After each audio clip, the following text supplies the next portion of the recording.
팀장님, 네. 저희가 얼마 전에 엄마 학교에서 이렇게 맞아요. 훈육에 대한 엄마들의 고민을 이렇게 담아왔거든요. 음. 그래서 제가 하나 뽑아서 말씀드렸다시피 오늘 한 가지를 한번 뽑아보겠습니다. 제가 뽑을까요?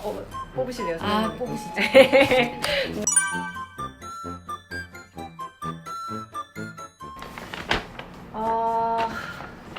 우리 아이가 음. 자꾸 음. 블럭을 던집니다. 음. 어떻게 해야 할까요? 라고 이렇게 사연을 보내주셨는데 아, 몇 개월이라고는 안 적혀 있어요? 네, 몇 개라고 안 적어주셨어요. 그러니까 블럭이라는 건 그 블럭 쌓는 블럭을 얘기하시는 거죠? 그렇죠. 네. 네. 어떻게 해야 될까요? 블럭을 엄마한테 던지면 어떡하죠?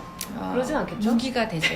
네, 지금 네. 이제 이런 경우가 굉장히 많아요. 그래서 어린이집이나 유치원에서 원목 교구를 예전에는 몬테소리 원목 교구부터 시작해서 이제 두껍게 이렇게 쌓는 원목 교구들을 많이 가지고 있었는데 아이들이 던지면서 눈에 찍는다든지 그걸로 많이 사고가 나서 요즘에 그런 원목 교구를 유치원에 두지 않는 거거든요. 그래서 아이들이 이런 위험한 행동을 했을 때 우리가 그거를 모든 아이들이 그런 행동을 할까봐 유치원에서 그 교구를 치워버리듯이 우리가 규칙을 잘 지키지 않으면 아이들이 누릴 수 있는 권한도 많이 줄어들게 됩니다. 그래서 이렇게 블럭을 던졌을 때는 어찌됐든 간에 그 장면에 대해서 말할 것도 없어요.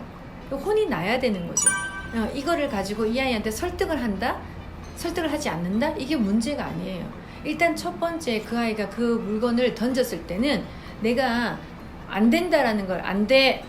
그러면 안 돼. 라는 말을 개월수가 어리든 개월수가 많든 그걸 엄마가 옆에서 봤다면 무조건 그 말씀을 먼저 하셔야 됩니다.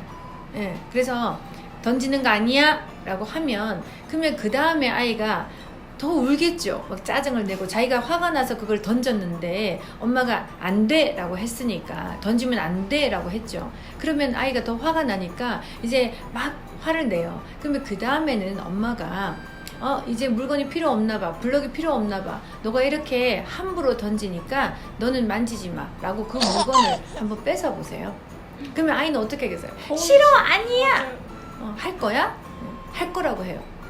할 거야? 할 거야! 할 거야! 이렇게 하죠. 그거를 뺏어 버리면 그러면 어떻게 이렇게 만지고 싶으면 예쁘게 만져야 돼. 던지면 안 돼. 라고 설명을 해주고요. 그러면 그 다음에 이 아이가 조금 진정된 것 같으면 그 다음에 블럭이 안 끼워져서 화가 났구나. 그럼 엄마랑 같이 해볼까? 라고 해서 블럭을 이렇게 하면 되잖아. 이렇게 하면 되잖아. 해서 다시 밝게 웃으면서 그 아이하고 그 놀이를 이어가시는 게 더 중요한데 아이가 블럭을 던졌을 때 저걸 혼낼까 말까 고민하시면 안 돼요.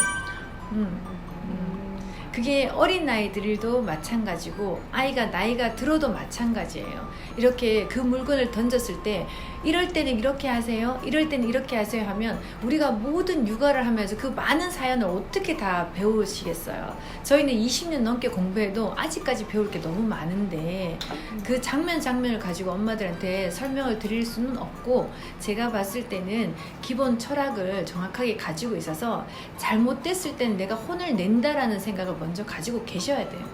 그러니까 철학을 가지세요. 잘못했을 때는 혼을 내고 잘했을 때는 칭찬을 할 거야 라는 생각을 하세요. 그리고 나서 그 장면을 보면 무조건 혼을 내야죠. 아니야, 던지면 안 돼 라고 나지막한 목소리로 권위 있게 말씀하셔야 돼요. 그렇게 던지면 어떡해? 이렇게 할 수도 있죠. 던지는 거 아니야 이렇게 할 수도 있습니다. 그거는 그 아이한테 그냥 장난삼아 한번 엄마가 잔소리 하는 거 이렇게 하시면 안 되고 정말 그 행동을 수정하고 싶다면 감정을 억제하시고 나지막한 목소리로 단호하게 말씀하시는 거예요. 안 돼! 던지는 거 아니야! 라는 그런 톤으로 먼저 말씀하시고 그 다음에 그 아이한테 네가 왜 그랬니? 라고 묻는 거는 이미 벌써 화가 났기 때문에 왜 그랬는지 말 안 해요. 막 땡깡 쓰고 응 이렇게 하지 왜 그랬어? 라고 묻는다고 해서 네 제가 이렇게 했습니다 이렇게 절대 말하지 않아요. 그걸 기대하지 마세요. 이번에도 역시나 엄마의 훈육, 철학이 중요하다는 걸 그럼요. 말씀하셨어요. 네. 나지막하게 그리고 네. 단호하게 네. 권위 있게 얘기를 해주시면 이 문제도 해결될 것 같습니다.